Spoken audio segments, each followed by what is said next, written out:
mbaye ikaze mwe mudukurikira isaha ku yindi, kandi nawe nimba ari ubwa mbere ufunguye channel reka nkubwire ko twitwa Urugero TV, tubagezaho amakuru ya gospel by'umwihariko ariko n'andi makuru afite icyo yamarira sosiyete nyarwanda.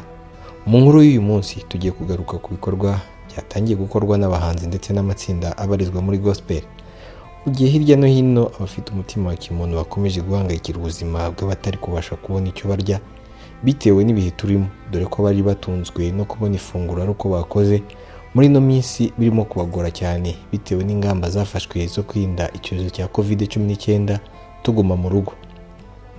Ibyo byatumye abafite umutima wo gufasha batangira gutekereza icyo bakora, bahereye kuri duke bafite ndetse bakiyambaza n'inshuti zabo mu kubashyigikira kugira ngo barebe ko hari icyo bakora.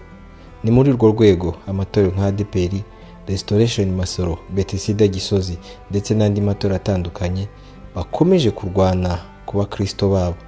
Uwo muco mwiza watangiye kwandura no mu bahanzi ba gospel. Ku ikubitiro Israel Mbonyi abinyujije mu muryango yashinze witwa 12 Stone, kuri wa gatandatu tariki ya 4 Mata yatunguye imiryango igera ku 10 ayiha ibyo kurya birimo umuceri, ibishyimbo, amavuta n'ibindi nkenerwa. Nanone kuri icyo cyumweru n'ubundi kuwa gatanu banzeza wa gatandatu tariki 3 Kingdom of God Ministry batanze ibiribwa bahereye ku banyamuryango babo badahagaze neza muri ibi bihe, ndetse bakaba banabikomeje babinyujije mu gikorwa bise Let's Share. Kimwe na Israel Mbonyi bakomeje guhamagara abandi kwifatanya nabo gukomeza kugera ku bandi bantu babayeho badafite icyo bashira mu nda.